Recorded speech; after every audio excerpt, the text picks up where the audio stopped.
자, 604페이지 보겠습니다. 자, 지금부터는 기본권 보장과 제한을 좀 볼게요.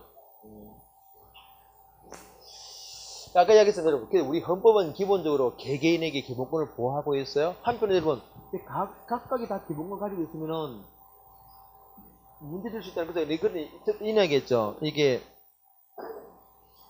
우리가 뭐 집회의 자유를 하는 건 좋아요. 개개인이 집회의 자유를 1인 집회의 자유를 합니다. 그러면 이 도로를 꽉 차고 있다, 그지? 그러면은 일단 여기에 A라는 사람이 집회의 자유 하는 건 좋은데 B가 일로 가려고 못 가자는 거죠. 또 이 인근에 사는 사람은 C는 잠을 못 자요. 밤이 새도록 집회하면, 그지? 그래서 A의 기본권 보장도 좋지만은 B나 C의 기본권도 보장돼야 돼요. 어떻게 그러면 A의 기본권을 보장하면은 B는 가면 안 되고 B의 기본권을 보장한다면 A는 집회하면 안 된다는 거죠.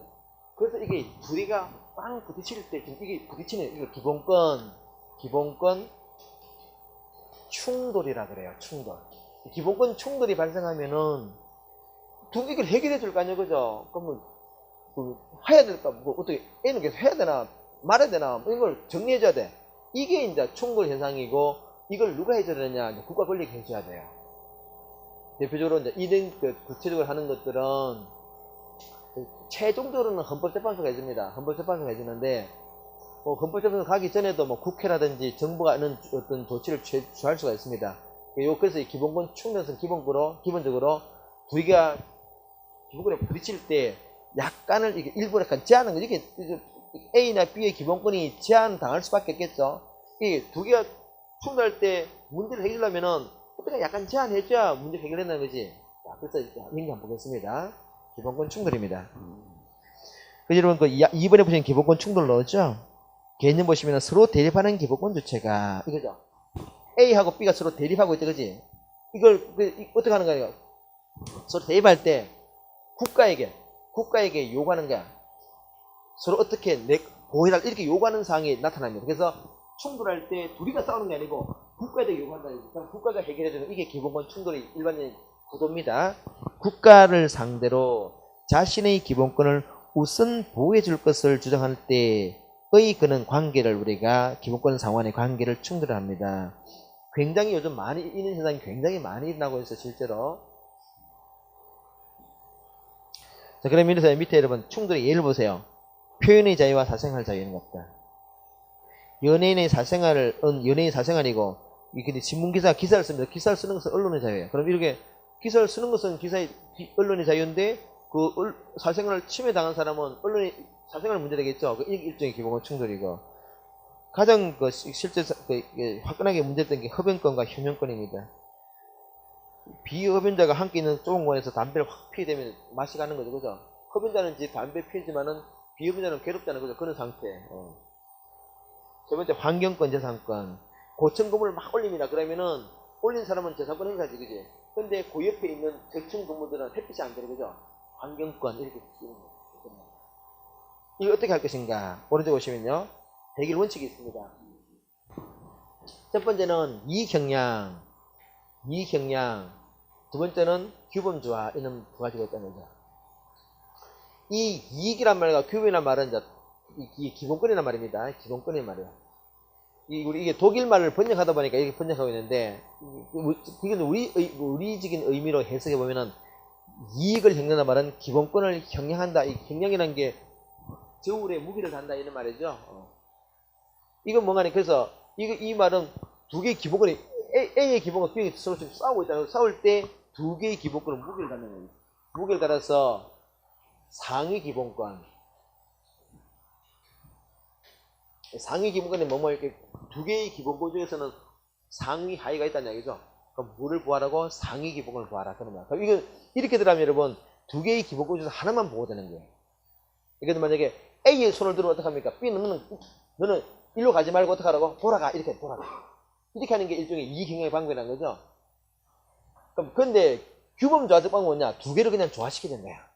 A도 보호하고 B도 보호하는 거야. 그럼 이렇게 하는 거죠. 예를 들어서 A가 집회자가 할 때, 야, 니 다 하지 말고 그냥 반턴만 해.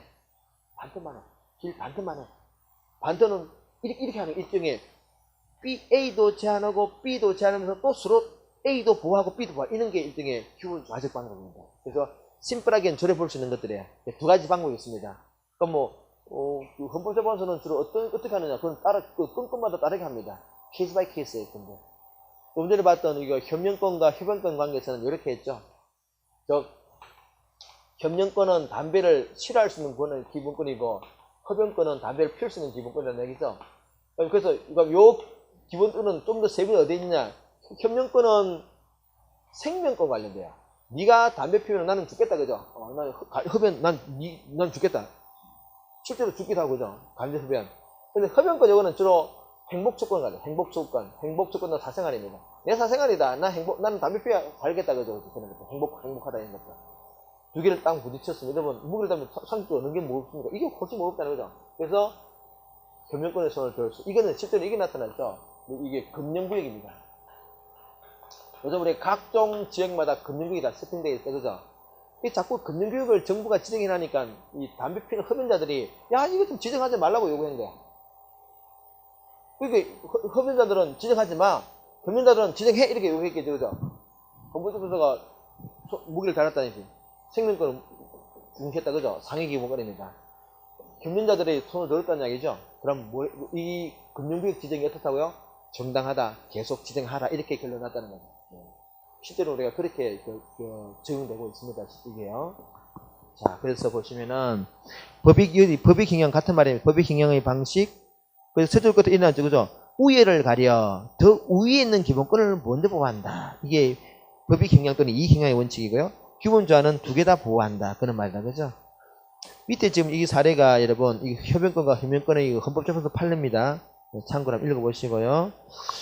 오케이. 여러분, 다만 좀 더 우리가 세밀하게 가보면은, 기본권과 기본권 충돌하려 그러면 기본권과 기본권이 충돌해야 돼요. 근데 두 개가 부딪히는데 사실은 한 개가 기본권이 아닌 경우가 있습니다. 예를 들어서 읽어볼까요? 여러분, 교도관들은 있잖아요. 그 재수자들의 편지를 다 읽어봅니다. 그러니까 들어오는 것도 보고 나가는 것도 봐요. 그래서 이 재수자가 편지 보낼 때는 밀봉하면 안 돼요. 그냥 그 봉투, 왜냐면은 나중에 보고 별 문제 없어 그렇게 보낸다는 이야기죠, 그죠? 왜냐면은 그 안에 마약 같은 거라든지 아니면 이런 있으면 안 되잖아요. 또 들어오는 것도 그래요. 다 검사합니다. 자, 그럼 여러분, 그럼 재수자가 기분 나쁘잖아요, 그죠? 자, 봅시다, 여러분. 재수자가 기분 나쁜 것은 사생활이든 자기 통신의 자유를 침해한다 이렇게 말할 수 있겠죠? 이 케이스에서 문제된 것은 재수자의 통신의 자유가 문제되어 있어요. 근데 이건 여러분, 요건 재수자는 요거지만요. 지금, 교도소장은 뭘 하고 있습니까? 이거는 재수자의 편지를 읽어보는 게 기본권은 아니잖아, 그죠? 이게 뭡니까? 교도소장의 직무 권한이죠. 교도 행정을 하기 위해서 그렇게 해야 되는 거죠. 이게 하나는 직무 권한이에요. 그래서 이런 경우는 여러분, 이거는 기본권 충돌, 두 개 뭐가 붙이고 있는데 이거는 기본권 충돌 아니에요. 이거는 기본권 충돌의 법리를 적용하면 안 된다는 거죠. 그래서 밑에 보세요, 여러분. 그게 604페이지 아래쪽에 박스 보시면 기본권 충돌이 아닌 경우가 있더라. 예컨대 교도소장이 수용자의 서실을 검열한다. 또는 국회의원의 토론권을 국회의장이 검열한다. 제한한다. 이게 2번 같은 경우가 이제 우리 시험에 놓을 수 있는 거는 건데, 이게 여러분 나중에 우리 뒤에 가면 뭐 해야 되는 거는 해당되는 거니까, 이게 권한쟁이에요, 권한쟁이. 여러분, 우리 헌법재판소 권한상 중에서 권한쟁이가 있었죠, 그죠? 권한쟁이. 이게 국가기관끼리 서로의 권한을 침해한다든지, 이런 게 권한쟁이입니다. 이게 어떤 경우 하니까, 옛날에 여러분, 지금 그때 여러분들은 그때가 여러분 그때 태어났는가 모르겠다.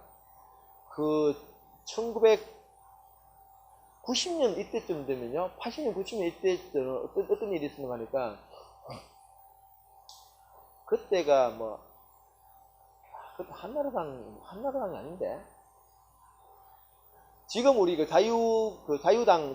한국당의 전신이 새나라당이죠. 새나라당의 전신이 한나라당이고, 한나라당 전신이 뭐지?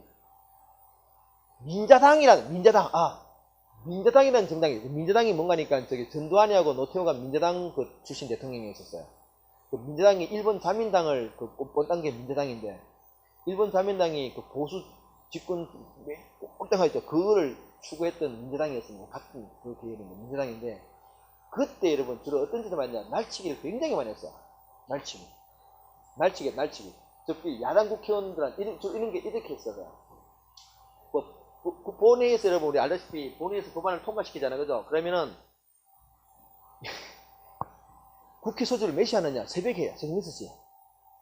새벽 6시 하는데 그 당시 민주당 소수 여당이었는데 미리 다 새벽에 다 연락해놨어요. 그 전날 다 연락해가지고 야 6시에 와라. 근데 그 당시 그 야당 국회의원들한테는 6시에 알리는 거야. 그 어떻게 돼요? 못 오잖아! 그 지들끼리는 다 모여있어요. 그 지들끼리 통과시키는 거야. 이게 이제 그 문제가 됐었어요. 그런 것들이 그런 것들은 민주당이 아닌데, 이게 한나라당이거든. 워낙 딱 똑같은 계열이다 보니까 내가 헷갈리는데, 이 국회의원들의 토론권을 침해했다는 얘기죠. 왜 참석해서 토론할 수 있는 그런데, 문칙 안 줬다. 6시 시간 6시 주면 어떡해.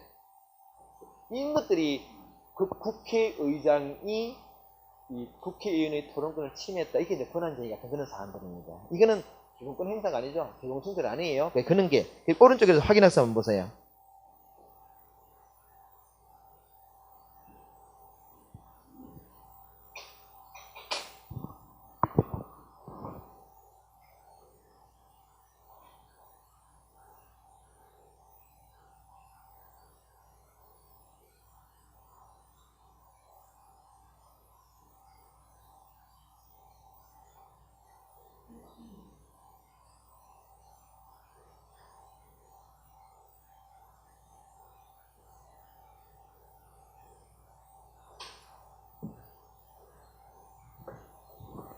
자, 한번 볼까요? 그래서 1번에 행복주권은 자신의 권리를 침해했다. 우리가 자기 이런 걸 하니까 내 행복주권을 침해했다고 말할 수 있겠죠. 그래 우리 이런 경우에 주장할 수 있는 기부권은 굉장히 많습니다. 행복주권도 해당될 수 있어요. 2번에 니은은 헌법소원, 이 헌법소원 심판 청구, 이게 여러분 일종의 재판 청구에 해당되는 거야, 이게. 달리 말하면 아까 뭐였습니까? 청구권적 기본권이었죠. 그래서 2번에 니은은 기억을 보장하기 위한 수단으로서의 그쵸. 우리 수단적 기본권이라는 말 했잖아요. 그죠? 3번에 갑과 을은 갑과 교도소 간의 기본권 충돌 아니에요. 갑은 기본권이 맞지만은 교도소는 직무권한 행사죠. 그죠? 그래서 이거는 기본권 충돌 아니라는 얘기지. 자, 이렇게도 한번 봐줘. 좀 이렇게 한번 봐두겠습니다. 다음이랑 그렇죠. 기본권이 침해당하면은 자, 밑에 기본권 제한 보겠습니다. 제한. 그래서 마지막으로는 우리 헌법 37조 2항에는 이렇게 표현하겠습니다. 국민의 모든 자유와 권리는 국가안전보장. 자, 지금부터 나옵니다. 국민의 기본권을 제한할 수 있는 사유가 나와요. 국가안전보장.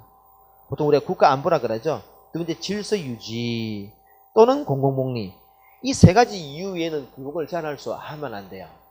또 그렇게 하더라도 필요한 때 하나요. 무조건 하는 게 아니라 필요한 때만 해야 돼요.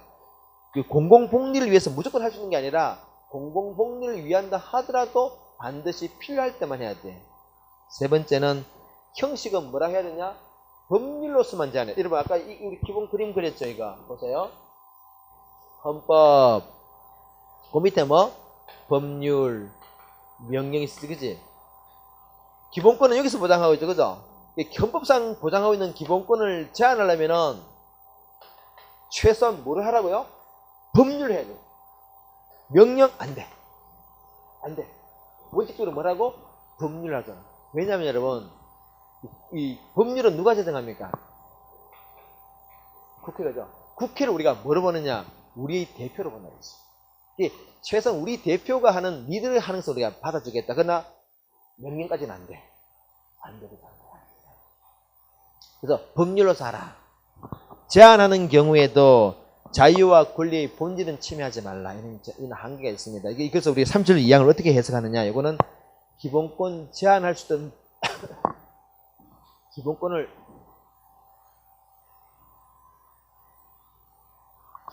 제한할 수 있는 근거라기보다는 물론 근거도 되지만은 기본권을 제한하는 한계 조항이에요.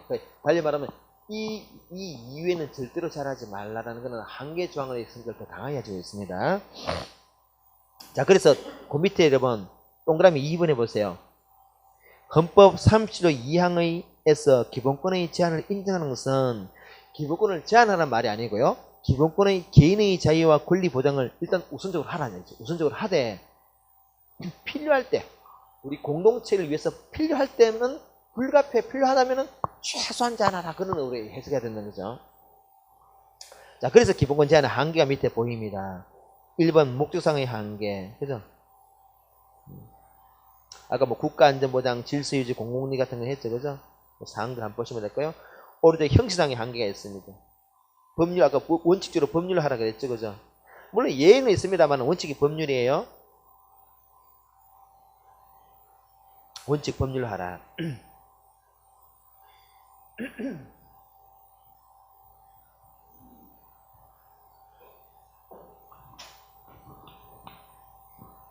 그 다음에 여러분 내용상의 한계가 있습니다. 이거는 우리가 통상 말하는 과잉금지 원칙이에요.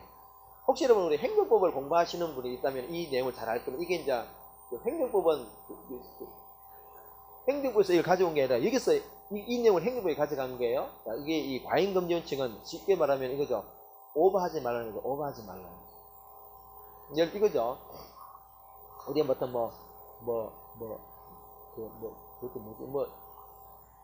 호미로 할 것을 괭이로 막지 말 그런 말 하잖아요. 그죠? 그게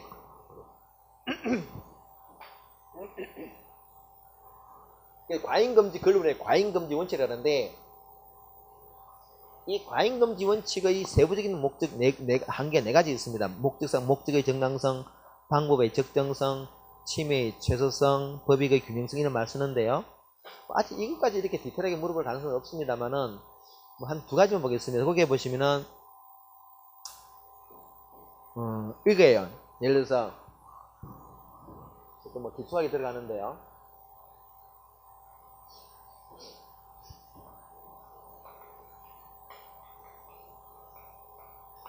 청소년을 보호한다는 취지로서 근데 법률을 제정합니다. 뭐 청소년 보호법 이런 법을 제정한다는 얘기죠.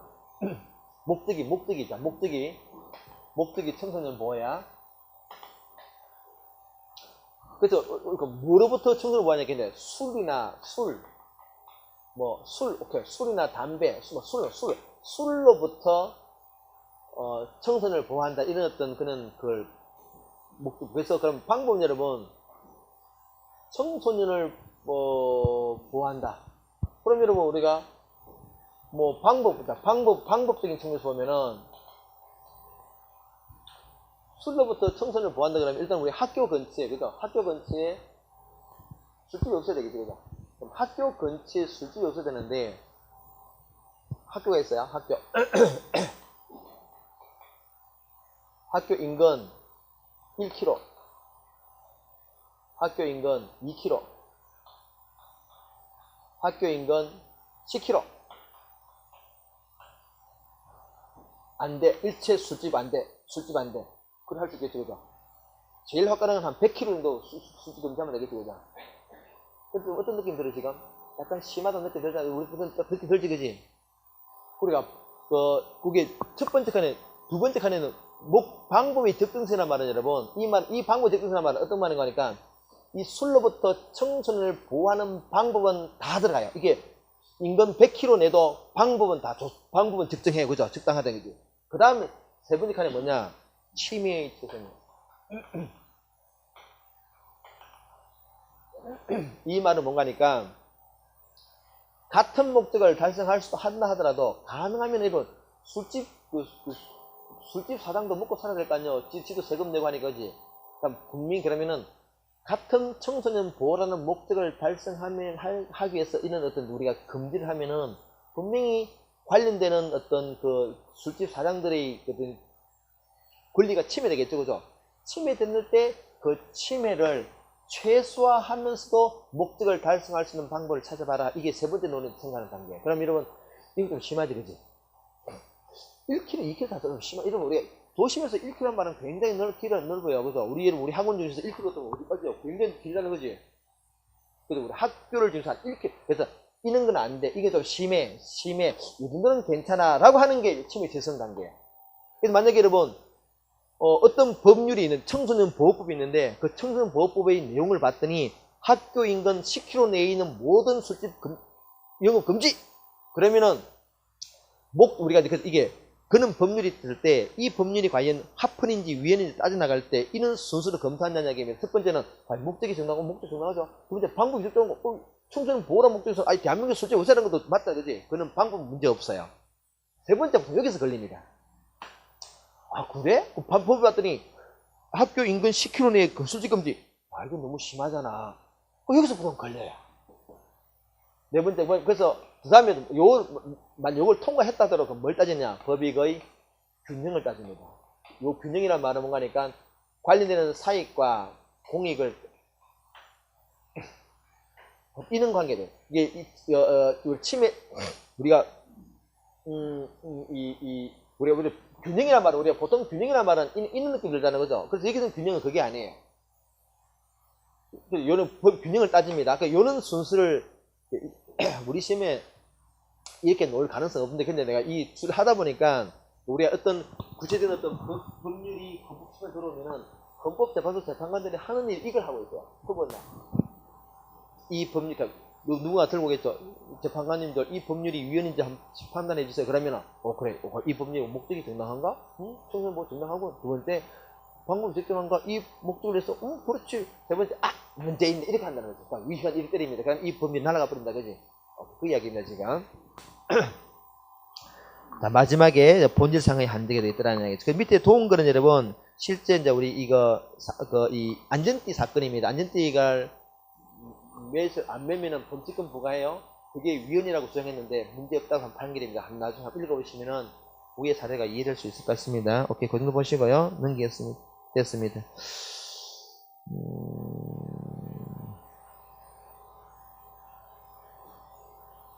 오케이. 그 정도 하고 이론 정리 어디서 바로 넘어갈까요? 1번.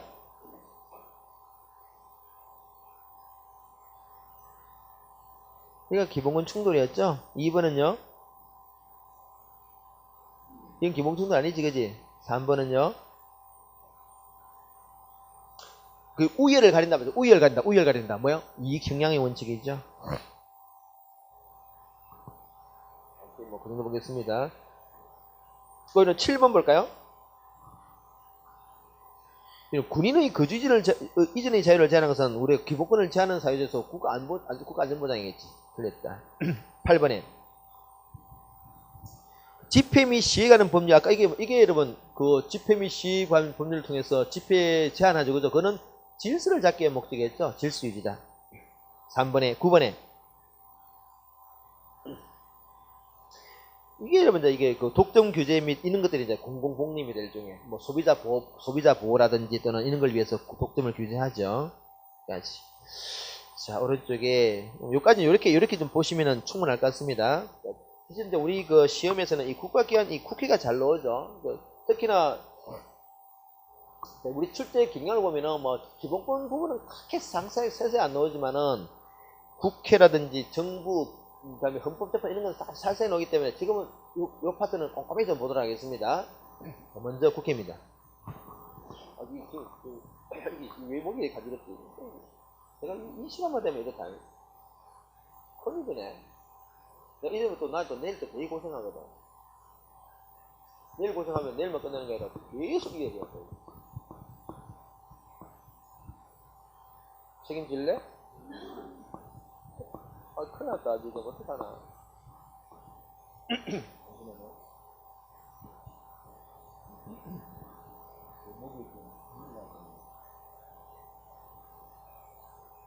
자, 먼저 국회부터 볼까요, 여러분? 국회의 지위 보세요. 국민의 대표기관이죠. 국민의 대표기관이에요. 2번에 입법기관. 이때 입법, 어떤 법이라고 아까 전에? 헌법, 법률, 명령, 규칙 뭐? 법률이라는 법입니다. 3번에 국정감시 통제기관. 자, 그는 승계를 가지고 있다. 그래서 밑에 이제 국회 구성 방식 보시면은 단원제, 양원제가 있어요. 여러분, 우리 전에 우리 헌법 정부 형태 공부하시면서 우리 제2공화국이 의원내각공화국이었죠. 그때 우리나라 양원제였어요. 그때 우리나라 사면이 있었습니다. 그래서 양원제가 있습니다. 한때는 근데 뭐 그때 양원제를 조금 하다가 바로 5.16 쿠데타가 삐져나버려가지고, 그죠? 모든 정부가 깨져버리기 때문에 의미가 없었죠. 그러나 한때는 우리가 잠시만 했었다는 얘기죠. 지금은 그냥 우리가 원이 하나밖에 없죠. 원이 하나밖에 없습니다. 우리는 지금 상원, 하원 이런 거 없다는 거지. 자, 단원제입니다. 그냥 개념만 보면 되겠습니다. 다음은 여러분, 장점 하나 보시면은, 단원제는 아주 신속하게 할 수 있습니다. 그게 장점도 되고 단점도 돼요. 왜냐면은 굉장히 경수할 수 있다는 거지. 근데 양원제는 뭡니까? 하원, 상원을 거쳐야 돼요. 굉장히 신중하다는 거죠. 반대로 말하면 뭡니까? 시간이 굉장히 좀 많이 걸리는 문제가 있고, 그건 그렇게 생각할 수 있습니다. 자, 우리나라 국회 구성원입니다. 당연히 우리나라 국회는 4년 임기고요. 국회는 정순 300명입니다. 그지? 근데 여러분, 우리나라 헌법의 국회의원 수는 얼마 되겠느냐? 200인 이상, 이렇게 되어 있다는 거 기억하셔야 돼요. 자, 우리나라 헌법에는 국회의원 정수가 200인 이상, 이하가 아니고요. 200인 이상 되어 있어요. 그럼 여러분, 우리나라 국회의원을 1000명 하는 게 가능하겠습니까? 얼마든지 가능합니다. 법률만 바꾸면은. 헌법을 바꿀 필요 없어요. 근데 우리나라 국회의원을 190명 줄인 것은 헌법 바꿔야 돼. 국회의원 숫자는 많은 게 좋은 게 좋습니까? 적은 게 좋습니까? 못하는 것에는 많은 게 좋아요. 많은 게 좋다. 많은 게 좋지만은 국회의원의 특혜는 없어야 돼요. 대체 뭐 KTX 공짜로 탄다든지 비행기 공짜로 1등석 그런 건 없어야 돼.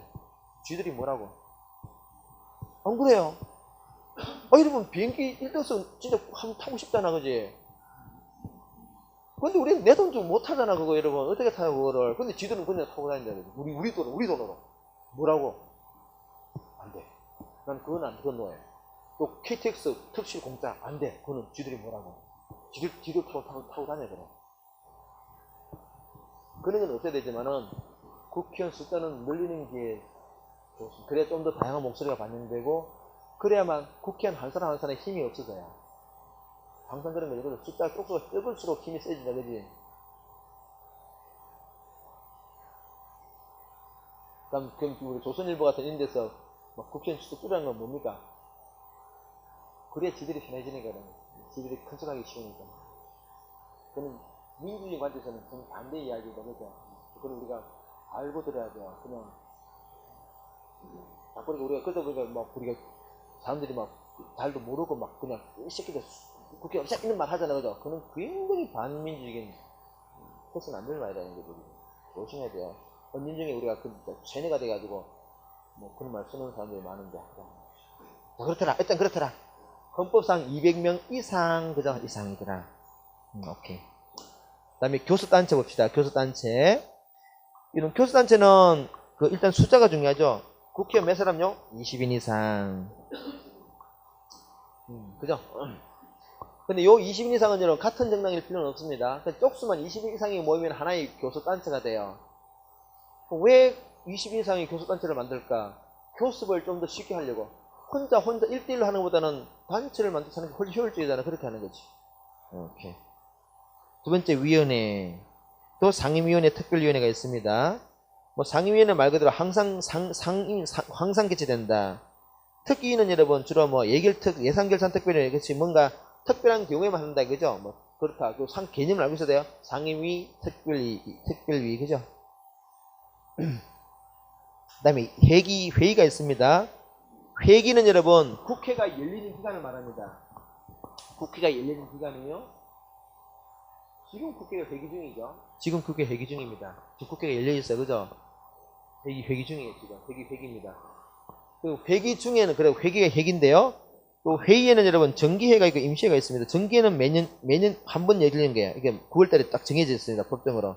근데 임시회는 여러분 이게 특별한 일이 있을 때 요구에 따라 열리는 건데, 문제는 있잖아요. 누가 임시회 소집을 요구할 수 있는가 아셔야 돼요.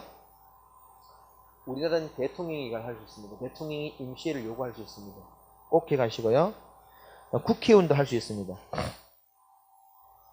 자, 그럼 밑에 그러면 보겠습니다. 일단 정족수를 몇 가지 좀 볼게요.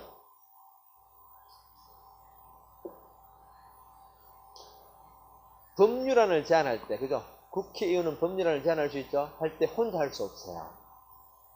10사람 이상이 그 동의를 해야 돼요.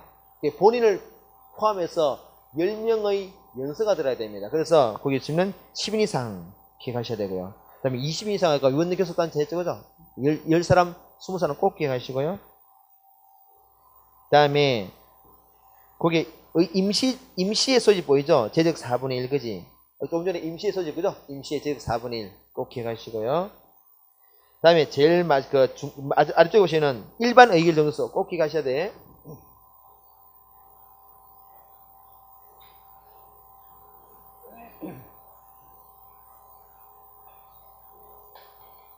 아재는 제적의원, 출석의원부터 보겠습니다. 제적의원은 현재 적을 두고 있는 국회의원 숫자를 얘기합니다. 아까 우리가 300명이면 300명이 제적의원이에요. 한 사람이 근데 사퇴해버렸어요. 그러면 제적의원 몇 명이라고? 한 사람이 사고나 돌아가셨어요. 제적의원이라는 게 그런 이야기죠. 현재 적을 두고 있는 공수를 이야기합니다. 출석의원은 현재 국회의사당에 출석한 사람을 이야기합니다. 그죠? 오케이. 그래서 일반 의결 정수는 뭐냐? 요 제적의원의 과반수가 출석해야 돼요. 과반수 출석, 그리고 그 출석한 의원의 과반수가 찬성을 해야 돼요. 그러면 우리가 보통 어떤 의안이 통과된다는 얘기야. 국회에서 토론을 거쳐서 찬반 투표할 거 아니에요, 그죠? 그때 어떤 기준에 따라 하느냐? 일단 제적 과반수가 출석해 줘야 돼요. 출석한 과반수가 찬성하면 통과된다는 얘기지. 원칙입니다, 원칙. 근데 우리나라는 지금 국회 선진화법 따라서 이거는 약간 실제는 약간 다르게 적용되는데, 일단 우리 헌법상 원칙에 하는 거죠. 국회 선진화법은 이거보다 좀 더 요건을 강하게 해놨습니다. 그래서 지금 이제 문 대통령 정부가 좀 쟤네들 누구지? 자유한국당 때문에 고생하는 이유가 이 선진화법에 걸려가지고 지금 통과를 못하고 있는 게 많아요. 요거보다 좀 더 요건이 강해요. 그거는 어쨌든 실제로 이번에 어저께 이제 예산안이 통과됐는데, 통과되는 과정에서 야당이 거의 발목을 많이 잡았죠, 실제로. 이게 문 대통령 공약에 해당되는 예산안은 거의 반대했어요. 싸게 다 반대했습니다.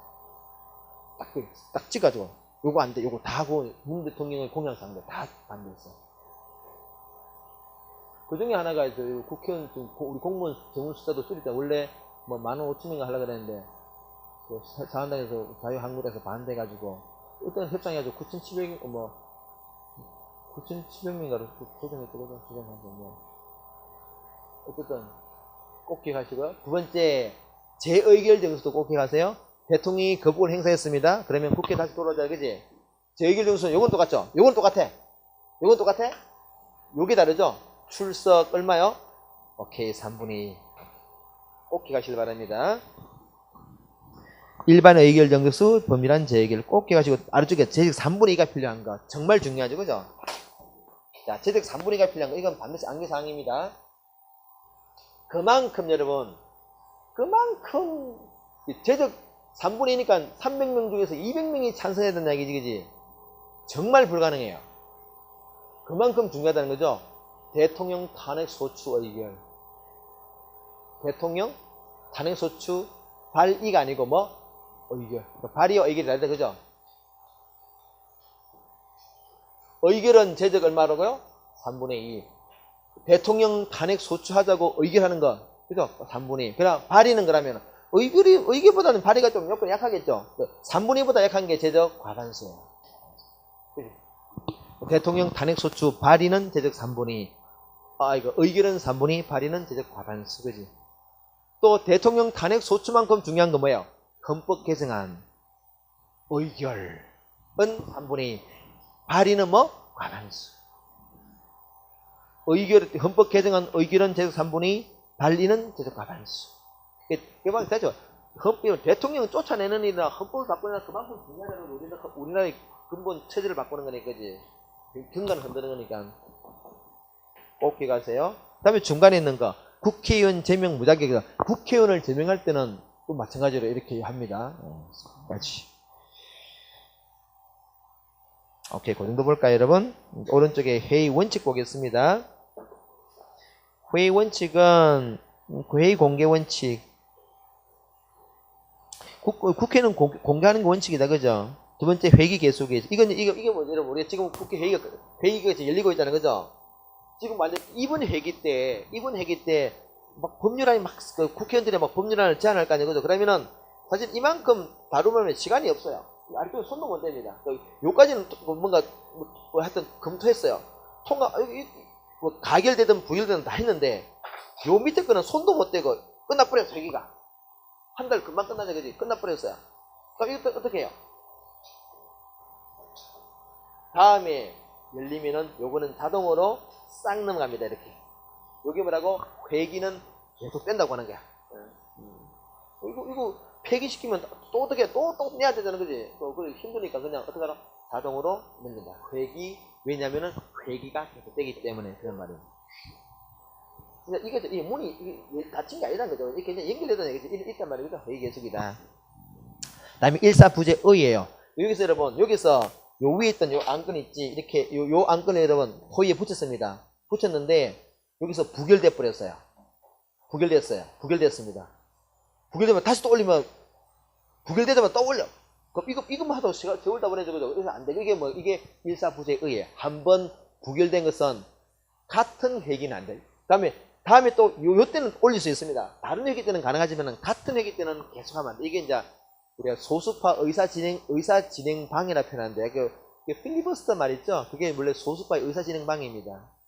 그 의사진행 방해를 방지할 목적으로 이런 원칙을 마련한 거예요. 의사진행 방해. 그러나 회기가 바뀔 때 요때 12회 때는 다시 할 수 있습니다. 같은 회기는 안 돼. 그래서 부결된 안건에 대해서는 같은 회기 중에서는 다시 발의하지 못한다. 자, 국회 권한 볼까요? 국회 권한은 되게 중요합니다. 먼저 입법에 관한 권한. 뭐 헌법 개정안, 그죠? 법률 제정 개정, 다 이건 일반적인 내용이고, 다 재정에 관한 권한 볼까요? 예산은 심의 확정권이 있습니다. 여러분, 예산은 편성권 누가 가지고 있습니까? 예산은 누가 편성합니까? 정부가. 심의 확정권 누가요? 국회가. 기억해야 돼요. 예산은 심의 확정권은 정부가. 예산안 편성권은 정부가, 심의 확정권은 국회가. 그리고 또 결산도 심사합니다. 잘 쓰는지를 검사한다는 거죠. 심사권이 있더라. 그 다음에 4번에 보시면 예비비 설치, 동의, 지출 승인권.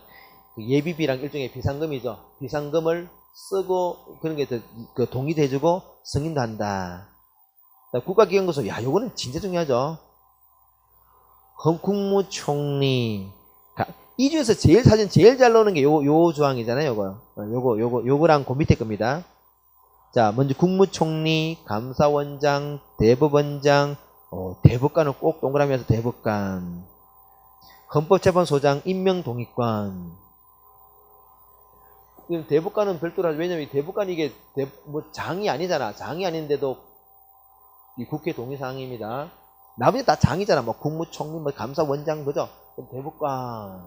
그 다음에 2번에 헌법재판소 재판관 세 사람을 선출권. 동의권, 선출권 구별해야 돼요.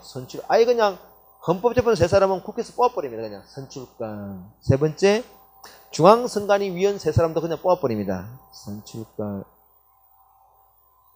그 다음에 마지막으로 국정감사조사권.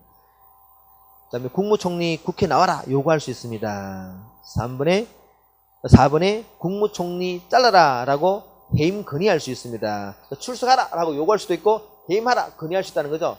해임 건의권이야. 해임 요구권이 아니에요. 해임 건의권. 그 다음에 탄핵 소추권. 심판권이 아니죠. 탄핵 소추권. 심판권 아니야. 탄핵 소추권. 그 다음에 계엄 해제는 요구권. 계엄이라는 게 이제 이거죠. 근데 전쟁이 발발했다 그러면 대통령이 계엄령을 선포합니다. 그러면은 일반 민간 정부가 사라져요. 군인이 통치하는 시대. 그게 계엄령 시대, 계엄령인데요. 계엄령을 선포했을 때 국회가 해제하라 요구하면은 해제. 그럼 요구란 말과 건이란 말이, 이러 아까 해임은 건의한다 그랬잖아요. 그죠?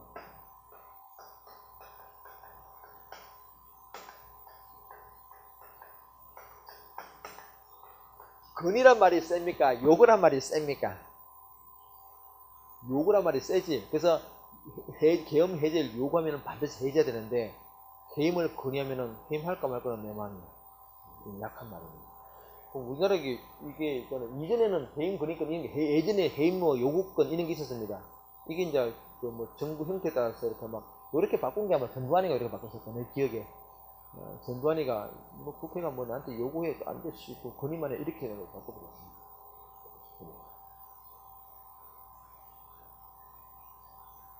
전두환 아저씨 알죠? 아니, 전두환 아저씨라기보다 그렇게 징그럽다. 할배죠. 할배인데 그 할배 진짜 나쁜 할배예요. 진짜 나쁜 할배. 지금 여러분 그 늙은 노인네 같이 보이죠. 근데 그이가 1980년대 때 광주 진압하고죠. 그 군력을 잡았을 때는 그때 그 기자회견할 때 보면 눈에 뭐 핏발이 써가지고 그냥 썰어버렸습니다. 요즘도 그 신문 요즘 기사가 나오잖아. 맨날 그때 보니까 그때 그 전두환이하고 그때 노태우가 친구인데 그 걔네들이 걔네들한테 그이들이 월남 파병 군인들이었었어요. 보니까 이 광주 사람을 월남 베트콩 취급한 거야. 그리고 지금 그게 그대로 나오고 있다고. 그 베트콩 진압하듯이 광주 시민이 진압했다는 총으로 쏘고.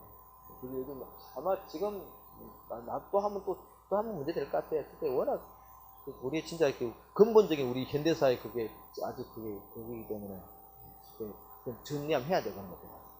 지금 여기도 왜 셌는데요. 뭐 그런 거더라. 다음에 여러분 꼭 기억할 게 일반 사면 동의권 꼭 기억하세요. 일반 사면. 사면은 여러분 풀어주는 거죠. 여러분 우리나라 대통령 있잖아요. 나중에 봅니다만 죄를 진 사람을 풀어줍니다. 그 사면권이에요. 근데 두 가지가 있어요. 특별 사면 있고 일반 사면이 있는데요. 특별 사면은 뭔가 딱 찍어서 당신 나가시고 이게 특별 사면입니다. 근데 일반 사면은 죄의 종류를 정해서 싹 다 푸는 게 보통 규모가 일반 사면이 훨씬 크죠. 그 일반 사면은 지 혼자 마음대로 하면 안 돼. 이거는 국회 동의. 일반 사면, 이거는 시험에 종종 나옵니다. 의외로 잘 나오는 게 일반 사면입니다. 일반 사면 동의. 그래서 우리가 일동 그렇게 외웠죠. 그죠? 일반 사면 동의. 일동. 입에 몇 번 하면은 일동, 이거. 일동. 네? 일동. 익히세요? 유치하지만 그렇게 하는 거예요. 공부는 그렇게. 자, 국회의원 특권, 밑에 국회의원 특권까지 하겠습니다. 특권. 자, 불체포 특권이 있어요. 자, 국회의원은 특권까지 오늘 하겠습니다. 국회의원 특권은 여러분, 국회의원은 회기 중에, 언제요? 회기 중에. 이 말이 뭐예요? 지금 국회가 회기가 회기 중에는, 그죠? 오늘 열렸습니다. 오늘 만약에 뭐 12월 8일 열렸으면은, 근데 회기 중, 뭐 12월, 1월 뭐 8일까지 회기 중에는 뭐 하지 말라고요? 체포하지 말라. 왜요? 해야 되니까. 다만, 뭐는요? 현행범은 현행범일 때 잡아갑니다만은, 현행범이 아니라면 이때는 잡아가지 마. 다만, 현행범이 아니라 현행범이 아니라 하더라도 국회가 동의를 해주면 잡아갈 수 있어요. 근데 보통 국회 동의 안 해줍니다. 어쨌든 법문은 어떻게 되냐. 회기 중에 현행범인을 제외하고는 국회의 동의 없이는 체포하지 못한다. 그런 데가 있죠. 그 문장을 꼭 기억하셔야 돼요. 굉장히 중요한 문장입니다. 현행범인을 제외하고는 회기 중에 동의 없이 체포하지 못한다. 또는요, 회기 전에 체포돼요. 그러니까 회기가 아닌 일종의 체포할 수 있죠. 그죠? 회기 전에 체포할 수 있어. 체포했을 때 체포된 상태에서 국회 회의가 열렸습니다. 국회에서 석방하라 그러면 석방해야 돼요. 다만 현행범은 석방하라 요구 못합니다. 항상 현행범은 예외라는 거죠. 그 두 번째 줄에 국회의원이 회기 전에 체포 구금됐을 때는 현행범이 아니라는 국회의 요구가 있으면 회기 중에 석방한다. 이 불체포특권 여러분, 국회의원이 예뻐서 인정해 줬습니까? 아니면은 국정감시편을 제대로 하라는 이야기입니까? 후자 이야기죠. 이거는 포기할 수 있는 사항이 아니에요. 이거는 우리 헌법상 국회의원에게 주어진 어떤 특권 사항이기 때문에 이거는 포기할 수 있는 게 아니에요. 포기해서도 안 되고, 그죠? 이걸 포기하겠단 말은 뭡니까? 우리는 정부를 감시 안 하겠다는 이야기지, 그지? 이거는 마음 놓고 니들이 정부를 감시하라는 이야기다, 그죠? 그때 그래서 뭐 또 우리 그때 그 새누리당에서 쪼라맸죠. 우리는 국회 특권을 포기하다. 이거 어떻게 이거는 포기한다면은 웃기냐 그죠? 할 수도 없고 해수도 않는 일을 그냥 쇼하는 거죠. 왜요? 왜요? 그 약간 정치적인 이야기인데 일종의 어떤 정치적인 혐오 뭐 무관 이런 걸 약간 유도하는 그런 뉘앙스가 있어요. 걔들이 지금 막 걔들이 그러는데 그렇다는 이야기죠. 우리 수험 입장에서는 요 두 문장을 꼭 기억하셔야 돼요. 넘기겠습니다. 변칙특권 이게 뭡니까? 자, 이것도 국회 어디에 했어요? 국회에서 행한 직무상 행한 뭐야? 발언과 표결 두 개, 발언 표결 두 개 동그라미 발언과 표결은 어디에서요? 국회 밖에서 민사상 형상 책임지지 않습니다. 주로 이런 것들 여러분 국회의원이 정부를 국회 이제 대정부 질의하면서 그죠? 본회의장 또는 그 위원회장 위원회 그죠? 거기서 정부를 막 비판하면서 정부였던 권력자들의 어떤 뭐 치부를 막 드러낼 수 있겠죠, 그죠? 그거를 권력자들은 막고 싶어 합니다. 막는 방법이 보통 뭐냐? 명예훼손죄로 구속한다든지, 그지? 또는 명예훼손죄로 손해배상 청구하는 그런 것들을 통해서 입막음을 하려고 그래요. 어떻게 하라고? 그렇게 하지 말라는 거지. 그러나 국회 내에서의 징계 책임은 가능합니다. 그것도 기억해야 돼요. 국회 내에서의 징계 책임은 별개다. 그때 그때 있으면서 그다음 이야기했죠. 우리가 이 사건 우리 근데 박근혜 최진수 이 사건 일어나기 전에 이미 그 당시 때 그 민주당 야당 국회의원이 그 국회에서 대정부 질의 과정에서 뭐 대통령 연애한다 그랬잖아요, 그죠? 그때 호텔 가서 서울의 사건 때 그죠? 연애 이런 이야기 있었어요. 그때 했더니 그 당시 그 새누리당이 막 그 사람을 그 야당 국회의원을 처음부터 뭐 하려고 했는데 못하니까 국회 내 징계 책임 돌려가지고 징계하려고 그랬다는 그 사건 그런 것들이거든요. 오케이, 오늘은 여기까지만 합시다. 여기까지 하시고 다음 주에는 입법권 들어가도록 하겠습니다. 복수 많이 하시고요.